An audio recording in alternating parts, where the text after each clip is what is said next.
छोटा सा बात बताता हूँ कि मैंने अपने रफ्तार को कैसे बढ़ाया था। ठीक है, आप लोगों में से हमेशा क्वेश्चन रहता है ना, स्पीड कैसे बढ़ाएं, कैलकुलेशन फास्ट कैसे करें।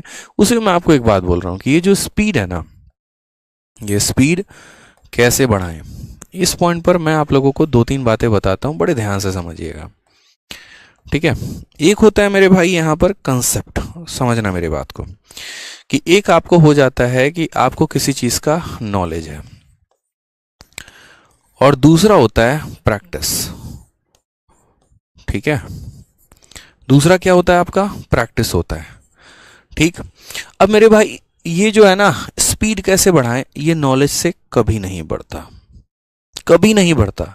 और ये जो स्पीड है ना, ये डायरेक्टली प्रोपोर्शनल है पेपर में आपके अटेम्प्ट के। आपका स्पीड जितना होगा पेपर में उतना ही अटेम्प्ट करके आओगे, स्पीड कम रहेगा पेपर में अटेम्प्ट कम हो जाएंगे। ये स्पीड कभी भी नॉलेज पर नहीं डिपेंड करता है, किस पर करता है, प्रैक्टिस पे। 2 लोगों की कहानी बताता हूं मैं और ज़्यादा नहीं, वो स्टोरी मैं अपनी ही शेयर करता हूँ। मैं भी था लाइब्रेरी में और मेरे साथ का बंदा एक अरविंद भी करके था। ठीक है, मैथ्स में नॉलेज के मैटर में मुझे बहुत ज़्यादा नॉलेज थी, मैं सवालों को बहुत शॉर्ट में करना जानता था, मेरे पास बहुत बेहतरीन बेहतरीन अप्रोच थे। अरविंद के अप्रोच काफ़ी बेसिक थे। ठीक है, सवालों को करता तो था लेकिन बेसिक अप्रोच से करता था। लेकिन फिर भी हम दोनों जब मॉक देने बैठते थे ना, तो हमेशा मुझसे 2 या 4 नंबर अरविंद के ज़्यादा ही रहते थे। और उस दिन मैंने लाइब्रेरी में एक बात अरविंद को बोल भी दी थी कि भाई देख, सिलेक्शन मुझे पता है हम दोनों लेने वाले हैं, लेकिन लिखित रूप में मुझसे ले लो कि जिस दिन रिजल्ट आएगा ना, उस दिन तुम्हारा मेरे से मैथ्स में 2 नंबर ज़्यादा रहेगा, लिख लो। 2 नंबर 4 नंबर जो भी रहे ज़्यादा रहे। कारण हम बताते हैं। कारण यहाँ पर यह था कि मेरे पास नॉलेज की कमी नहीं थी, लेकिन मैं प्रैक्टिस बहुत कम करता था।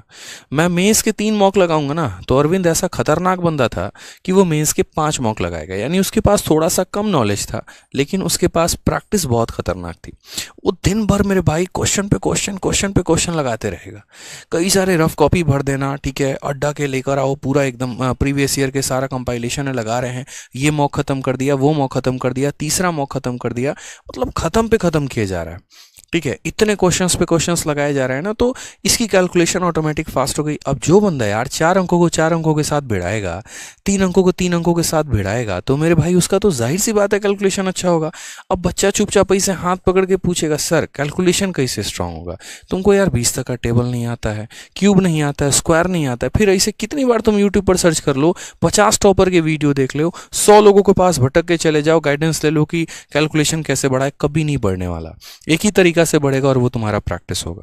मेरे भाई जब तक तुम 39 को 37 से मल्टीप्लाई नहीं करोगे तो कहां से तुम्हारा स्पीड बढ़ेगा, बताना। पता तो होना चाहिए ना कि मल्टीप्लाई करने पे क्या है। अब बेसिक अप्रोच लगाओगे तो जीवन भी वही सही होगा ना, बेसिक सा। और आज यही कारण है कि हम दोनों एक्साइज इंस्पेक्टर सेलेक्टेड हैं। मैं भी एक्साइज इंस्पेक्टर हूं, वो भी एक्साइज इंस्पेक्टर है, और उसको अपना मनपसंद शहर मुंबई मिला जहां वो चाहता था।